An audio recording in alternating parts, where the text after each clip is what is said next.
Coming up on the Q30 Newscast, get the info and people's thoughts on the recent gun violence in Hamden. Get the story on a public safety training exercise in a Quinnipiac resident hall over winter break and how students enjoyed Monday's snow day. And get a feature on Quinnipiac's new bookstore. All that and more on the Q30 Newscast.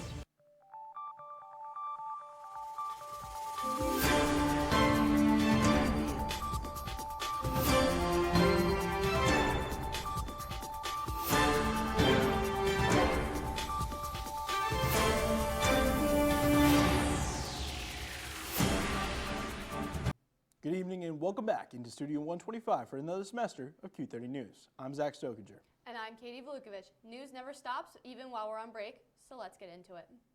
The city of Hamden has experienced a recent uptick in gun violence over the past 2 weeks. Q30's Julia Barcello has more on the town of Hamden and law enforcement's plan to keep the community safe. It's really scary. Uneasy. It really hurts. These are just some of the emotions that Hamden residents have been experiencing, seeing 3 shootings in just a few days, one of which was fatal. There were 2 shootings on January 17th, one at an event venue known as the District, and another on Mix Avenue, which resulted in the death of an 18-year-old. Now, warning, the next clip may be hard to watch. A 3rd shooting happened on January 21st. Shots were fired into an occupied home on Bowen Street. All 3 shootings are being investigated. Mayor Adam Sendroff and Chief of Police Edward Reynolds released a joint statement in which they say gun violence will not be tolerated. Addressing gun violence has been a priority for both of us throughout our work in Hamden. It will remain a priority as we continue to work to implement law enforcement and community health strategies to address violent incidents like we've seen in the last week.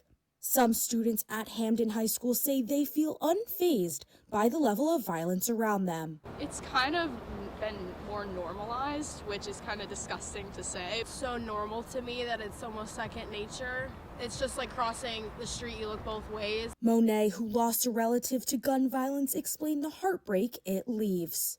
It's a bothering thing to know someone can't just go in and out of their homes or their cars, and here we have these shootings and it's taking lives of people, so it's really heart-bothering. Similarly, another resident noted the suburban nature of Hamden. It's dangerous you can look around, there's plenty of families around here, so it's a hard thing to see happen. One says that the issue spreads further than Hamden and into the nation. Have so many shootings of young people, especially in Hamden and in New Haven in the last months. It's really scary, and our country has a massive violent gun problem. With these concerns, town leaders are working to implement new community health strategies to break this cycle of violence. Reporting from Hamden, Julia Barcello, Q30 News. Thank you, Julia. On Tuesday, Hartford Healthcare made students aware of cases of neurovirus, also known as the stomach flu, in the Ledges Residence Hall. It is a stomach illness that can cause diarrhea, vomiting or nausea, and fever and chills. Those symptoms can cause severe dehydration, so if you contract this illness, do your best to stay hydrated when possible. Also, hand sanitizer and traditional cleaning products do not work well against the virus, so washing your hands is key. Make sure to contact the Student Health Center with any questions. Hamden's employment data was recently released. The unemployment rate fell slightly from 4% in November to 3.9% now. Hamden has a total workforce of around 33,000. That's somewhat less than the overall unemployment rate in Connecticut, which is 4.2%, which itself is lower than the national average of 4.4%. Over winter break, Quinnipiac's Public Safety is partnering with the Hamden Police Department to conduct a new training exercise. Q30's Amari Smith has more. This past J-term, Quinnipiac's Public Safety collaborated with Hamden Police to launch a joint training exercise to increase officers' readiness as well as strengthen officers' communication. This was part of an ongoing partnership we have with our local partners, local law enforcement partners in Hamden. It's an extension of the relationship that we've been, really cultivating for years. The training exercise took place at Ledges, where officers learn procedures as well as build relationships. We did building clearing tactics, building approaches, stairwell clearing, hallway clearing, in preparation for responding to an active aggressor event somewhere on the campus. We took over the entire Ledges dorm for the day and did really, really quality training exercises. Chief Tony Reyes and Lieutenant John Jacoby speak on the importance of these continued regiments. There's so many things that are in the works right now for Quinnipiac, as far as building towards, making this place as safe as we possibly can. But one of the most important reasons behind these exercises is for the continued safety of the students. In general, I feel really safe. I never worried for my safety or felt like I was unsafe at any point. You have certain patrols when I'm going around here, so I kind of feel like if you're actually in a pinch, you can actually get help pretty quickly. The Public Safety Department plans to continue to focus on training and staying connected. Every single one of us plays a critical role. Yes, we are the sort of face of safety here, but actually we are all members of public safety, right? And we all have a responsibility in keeping this community safe. Make sure to stay updated by visiting the public safety page at qu.edu. Reporting from the Hill for Q30 News, I'm Amari Smith. Well, Katie, I know the students enjoyed a snow-filled weekend, but we could see some shifts over the next couple days in the weather. I heard that too, Zach. Nathan, what's in the forecast? Hello and good evening. I'm Nathan Rojas with your 3-day weather forecast. As you can see, today we had a high of 25 degrees and a low of 9 degrees. Tomorrow it will be cloudy with a high of 26 and a low of 6 degrees. Friday, there will be no clouds with a high of 21 and a low of 5 degrees. That's it for the 3-day forecast. Make sure to stay tuned to catch the 7-day forecast and a look around Connecticut. Back to Zach and Katie at the desk.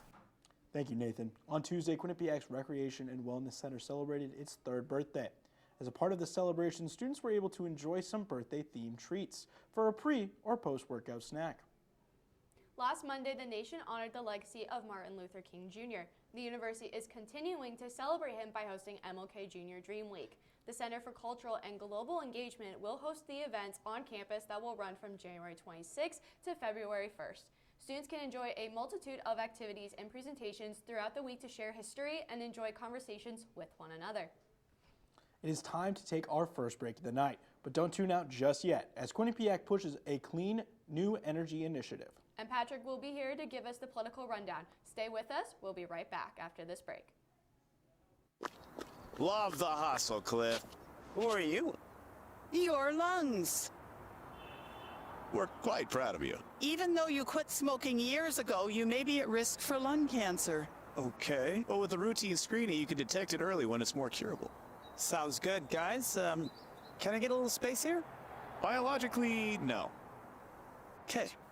Listen to your lungs. Get a routine screening that could save your life. Talk to your doctor and learn more at savedbythescan.org.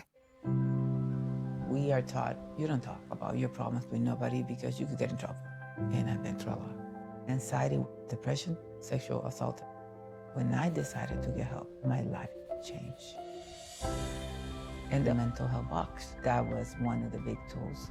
Accepting help means that we are allowing somebody to bless our life. It's freeing. We got stronger together. Love your mind. Have you ever helped a fellow veteran? Of course. Yes. Have you ever asked for help yourself? It's always tough, right? I always feel like I can solve my own problems, but eventually, you just can't deal with it on your own. And you start to question, maybe people would be better off without me. When you realize that you're not alone, once you take that first step, there's so much support. Welcome back to Q30 News. Recently, Quinnipiac announced a new major clean energy initiative that has taken effect this semester. Q30's Christina Semenes has more. Quinnipiac University is installing 10 new high-efficiency fuel cells across all 3 campuses, with the hopes of powering campus with cleaner, more sustainable energy. The university entered a 10-year agreement with VFS Energy. Sal Filardi, the vice president for facilities and capital planning at Quinnipiac, spearheaded the project. Vice President for Strategy and Community Relations Bethany Zemba shared the goal of the initiative. And so our goal is to decrease our reliance on the state for our source of energy. These fuel cells will allow us to bring that predominantly in-house, although it will be still connected to the main grid. The fuel cells produce electricity in a chemical reaction with natural gas, a process that reduces emissions and environmental impact. The contract with VFS Energy will allow the university to buy the electricity at a fixed rate, proving more cost-efficient in the long run. That's a hard thing to do in today's world. So we feel like it's a really strategic move that's great financially for our institution, but is also really good from a sustainability perspective. This initiative corresponds with the school's new LEED certified building standards. LEED, which stands for Leadership in Energy and Environmental Design, is the world's most used green building rating system. So far, the Recreation and Wellness Center as well as the Grove have achieved gold certification. And then we are looking for gold for the business school and silver for the site because it's got the labs attached to it. So that's a little bit different as far as sustainability. Out of the 10 fuel cells, 6 will be installed on the Mount Carmel campus, 2 on York Hill, and 2 are currently being installed on the North Haven campus. All units are expected to be operational by April 1st as the university continues their commitment to long-term sustainability. Reporting from the North Haven campus for Q30 News, I'm Christina Tsimanis. Thanks, Christina. On Tuesday, the Quinnipiac Behavioral Neuroscience Club held their club kickoff event for the semester. Students came to learn about events that are planned throughout the entire semester. The meeting was held from 7 to 9 p.m. If you weren't able to get up to York Hill for the Talks on the Rocks last semester, well, you're in luck. Starting on February 3rd, Talks on the Rocks are back. Students will be able to enjoy a buffet-style meal while also discussing topics surrounding Quinnipiac life as a whole. The site is hosting a student engagement fair this Thursday. The fair will be in the auditorium and highlight new clubs and organizations, and it'll give students a great opportunity to join new communities and be involved on campus. Make sure to look out for Q30 Television's table if you're interested in joining our community. Board this Friday? Well, the Student Programming Board, along with our fellow student media organization, WQAQ, will be hosting Duck Duck Craft. Students will be able to participate in a fun Duck Crafts, listen to music, and enter into a raffle to win prizes. The world of politics is always changing, and it has been a busy week in Washington. Patrick Walsh has more on what's happening in the world of politics. Thanks, guys. Here's the latest news from Washington, D.C. The Border Patrol Commander-at-Large, Gregory Bavino, has been reportedly removed from his position after criticism of the administration's tactics in Minnesota's Twin Cities. The White House has been trying to distance President Trump from the unrest in Minneapolis, especially after the shooting death of Alex Preddy after he approached immigration officers while they were conducting operations. Preddy's death has drawn bipartisan outrage even among Republicans as federal authorities claim Preddy confronted officers with a handgun, although video shows the gun was removed at the time of the shooting and evidence reveals that Preddy was in his legal right to carry a firearm. The administration has not backed up notable claims made by Homeland Security Secretary Kristi Noem and Deputy Chief of Staff Stephen Miller that Preddy was trying to harm officers before he was killed. The unrest in the land of 10,000 lakes is also affecting budget negotiations on Capitol Hill, which, if not agreed upon, will lead to another government shutdown. Lawmakers have until Friday to pass spending measures to keep the government working, with the threat looming larger as Senate Democrats came out against a funding measure that would send more money to the administration's immigration enforcement operations. With 6 out of 12 appropriations bills passed, Senate Minority Leader Chuck Schumer of New York said that his party would not vote to pass the remaining bills as long as Homeland Security funding was included. Independent Senator Angus King, who helped make a deal with Republicans to end the record-long shutdown in the fall, told CBS News, quote, "I hate shutdowns, but I can't vote for a bill that includes ICE funding under these circumstances." Continuing his policy on foreign tariffs, President Trump is raising import taxes on South Korea to 25%. Trump claims that the East Asian country is not living up to the conditions of a trade deal that was signed in July, especially impacting the automobile, lumber, and pharmaceutical industries. As of late 2025, South Korea was the U.S.'s largest trading partner. Or, I got that wrong. Can you scroll up to, yeah, that's fine. As of late 2025, South Korea was the U.S.'s 8th largest trading partner, with total trade between the nations nearing $162 billion, according to the Census Bureau data. The auto industry accounts for 27% of South Korea's exports to the U.S., which takes in nearly half of the country's car exports. The Supreme Court is expected to rule soon on the legality of the Trump administration's country-specific tariffs, which the White House has imposed on dozens of nations under the International Emergency Economic Powers Act. That's all I have for politics. Back to Katie and Zach at the desk. Thank you, Patrick. It's time to take our second break of the night, but stick around as Mount Carmel campus experienced a shakeup over the break. Plus, Q30's Nathan Rojas will be back to give us a full week weather update, so stick around. Buckle up! Nobody is more prepared for an emergency than Dogman. With all your kung fu skills and your canine fortitude or whatnot. But for the rest of us, a good plan goes a long way. Come on, let's go! So, whether it's an unexpected disaster or the world's most evilest cat bent on destroying all do-gooders, Destroy all do-gooders! you can help your family be ready for anything. No time to waste. Will you get out of here? Get started today at ready.gov/kids. You enjoy debating Quinnipiac sports. That's all flash, no catch. She didn't net it in the back of the net. That's not even a goal. What are you doing pulling out Ryan? Pretty. That's like a crossover with a missed layup. Bobcat Breakdown is the place for you, with debate, analysis, and so much more. Matej Marinov. He is good, but oh man, is he bad. And That team is amazing. How do you not put Fairfield women's volley? Tune in to Bobcat Breakdown every Tuesday night at 9:30 p.m. on Q30TV.com/watch. Guys! We had to make a commercial for #that right now. What do we do? How long do we have? We only had 2 months to do this. We could explain that it's a pop culture news show that covers everything from movies, music, and video games. Yeah, and we can also talk about how there's pre-recorded segments that vary from reviews to in-depth discussions. We should also mention that it broadcasts live every Monday at 7 p.m. on Q30TV.com/watch. I think that covers everything. Did you guys get that down? With the start of the new semester, Quinnipiac has unveiled its new bookstore.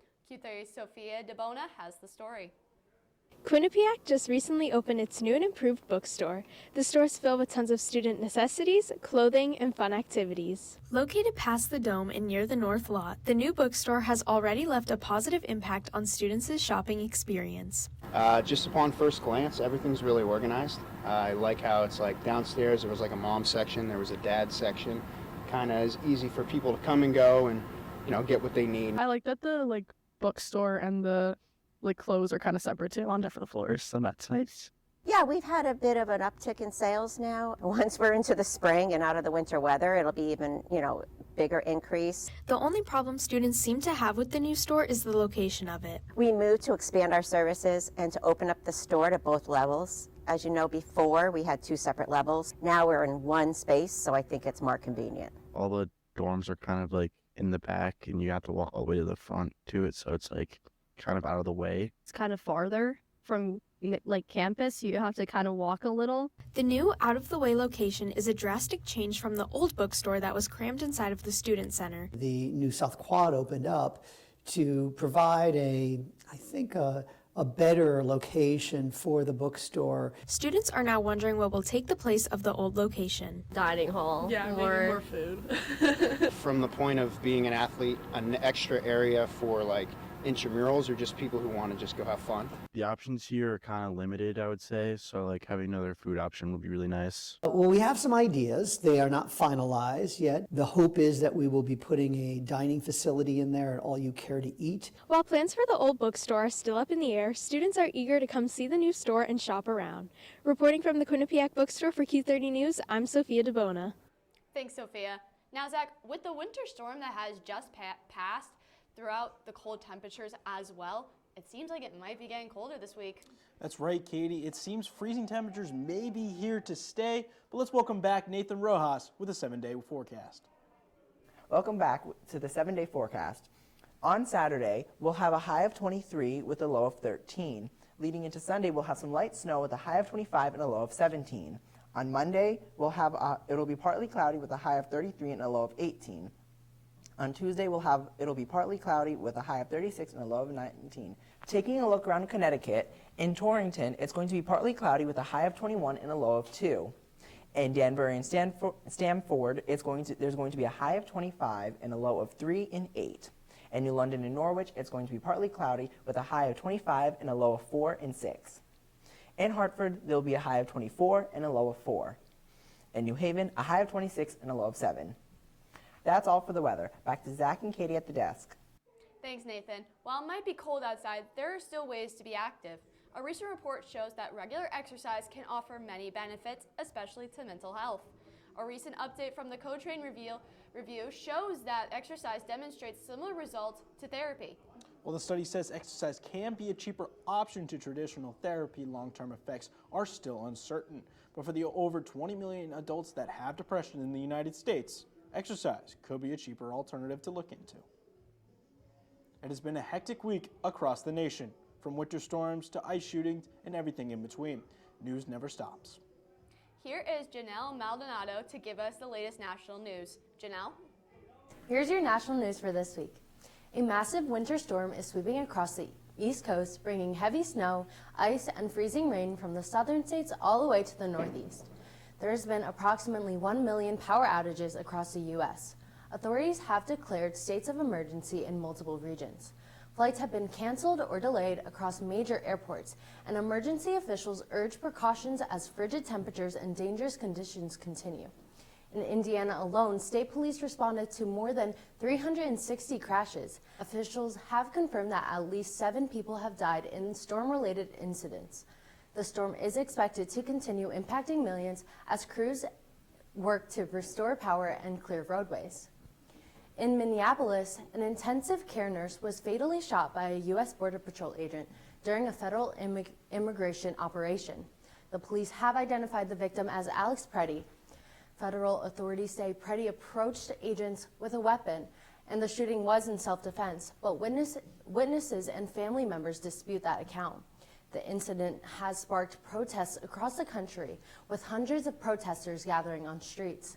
Local and state leaders are asking for more oversight of federal immigration agents, while national politicians have called for investigation and reviews of enforcement practices.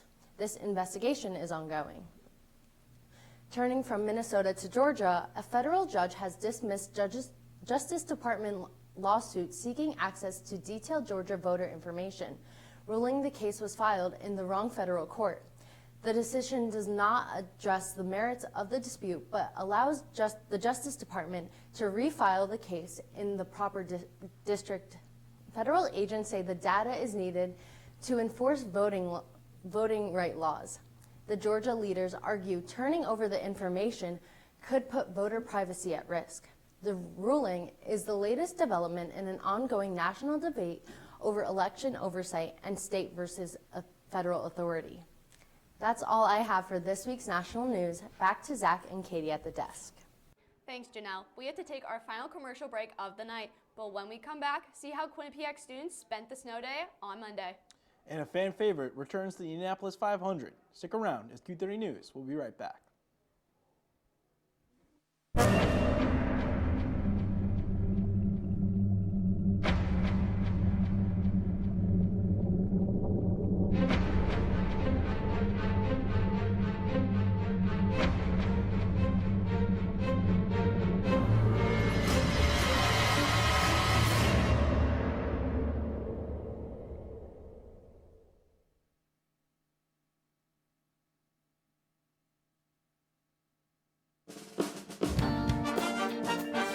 No, I'm not gambling.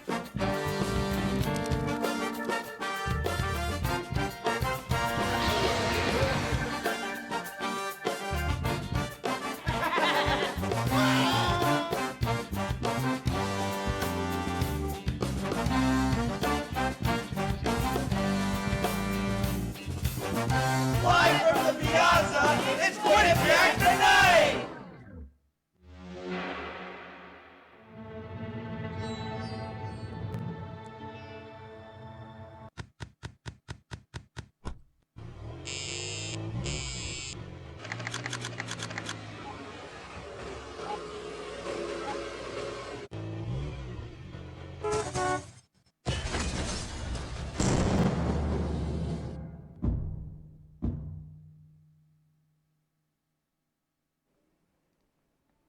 Welcome back to Q30 News. Zach, there were a lot of Quinnipiac games over the winter break. There certainly was, Katie. Q30's Matt Flaherty has all the news in the world of Quinnipiac sports. Matt? Well, Bobcats, the last week had some great events for sports, so let's get right into it. Starting with women's basketball. This team has been on fire, starting 11-0 in MAC play. Coach Fabry credits the team's success mostly to the depth of the team, as the squad has many fantastic players who contribute a large role to the team. Despite that, Jackie Grisdale has been the true leader of the team, bringing the team much needed baskets as she is averaging almost 14 points per game and providing amazing defense for the squad. Additionally, the Ryan sisters have been exceptional, providing offensive sparks every game, with both of them averaging 10.4 points per game. However, a big test is coming up tomorrow night where the squad takes on another undefeated team in the MAC. It's the Fairfield Stags on national television. Tune in to see if the squad can remain undefeated. Next up, let's take it over to the other side of M&T Bank Arena to talk about the women's ice hockey team. The squad, currently ranked number 5, just improved to 21-5-2 overall in a dominant 4-0 win over 12th ranked Cornell on Saturday. Goaltender Felicia Frank made 39 saves as she is tied for first in all of Division I hockey in shutouts with 8. Bryn Pryor found the back of the net twice, leading the way for the Bobcats. Additionally, Kaylin LaMarche tacked on another goal, bringing her total to 30 goals on the year. The squad will have another tough test on Friday when they take on number 11 Clarkson. CT Ice was this weekend, and the men's ice hockey team had a dominant first round, defeating Sacred Heart 5-1 on Friday, advancing them to the finals where they would play number 13th ranked UConn. After a big mistake leading to a goal in the first period, the Bobcats rebounded in a significant way, scoring twice in the second. However, the third period was all UConn as they scored 3 goals in the third as they brought home their second straight CT Ice championship. For Quinnipiac, they will look to get back into the win column on Friday in upstate New York as they take on St. Lawrence. Those were the biggest stories in sports around campus. Back to you guys on desk. Thank you, Matt. On Monday, Quinnipiac students got to enjoy an unexpected long weekend with a campus-wide snow day. Q30's Riley Farrell has more. On Sunday at 2 p.m., Quinnipiac University closed due to the snowstorm, the remnants of which are all around me right now. Just 1 week into the semester, and students are already enjoying their first little break from the grind of classes and extracurriculars. Mount Carmel campus was a winter wonderland on Monday, covered in the snow that was coming down for over 24 hours starting early Sunday morning. Students were able to enjoy the winter weather, including some who had never seen snow before. From New Mexico, coming from New Mexico, this is a good, exciting experience for sure. Honestly, I like the snow. It's so pretty, especially on campus. I like everything about winter, the vibes, the snow days, the cozy pajamas, everything. With classes canceled, students were given more time to catch up on their workload from the first week of classes, but most chose to go out and have fun in the snow. Despite warnings to stay out of this extreme cold, the quad was covered with students on Monday afternoon for a massive snowball fight that left participants cold but triumphant. I mean, it's pretty epic. I dunked a few guys that looked annoying, so it was pretty great. I just went to the gym, and we've been out here with the snowball fight, and we're probably just going to go back and make some food later. So. I spent my snow day out here at the snowball fight and doing some homework. Gonna get a few more people out with snowballs and then probably take a nap. Safe to say, everyone on campus made the most of the snow day. Whether it involved work, a snowball fight, or curling up with a warm drink, our day off was certainly not wasted here at Quinnipiac. On Tuesday, Quinnipiac University was back in full swing, and students had to trudge to their classes through the cold. But we were still able to enjoy a snow-covered day away from second semester stress. Reporting from the quad for Q30 News, I'm Riley Farrell. Thank you, Riley. Katie, we're both big fans of motorsports, but what's more American than motorsports? I don't know, Zach. Hot dogs. The Wienermobile race is coming back. A hit event from 2025 will make its return at the 110th running of the Indianapolis 500 this spring. It was announced on Sunday that all 6 of their vehicles will compete for the second straight year. Each vehicle will feature toppings from different American regional favorites. The Wienermobiles that will be making a return are the Slaw Dog, Chicago Dog, New York Dog, and Seattle Dog. The race is scheduled for May 22nd, just 2 days prior to the Indianapolis 500. Well, Zach, that is all the time we have for this episode of Q30 Newscast. Make sure to follow us on YouTube at Q30 Television and watch for news updates on Instagram and X at Q30 News, along with staying up to date on our website, Q30TV.com. Thank you to all the producers and everyone that worked tirelessly behind the scenes to make this show come to life. For Katie Valukovic, I'm Zach Stokinger. Good night, Bobcats.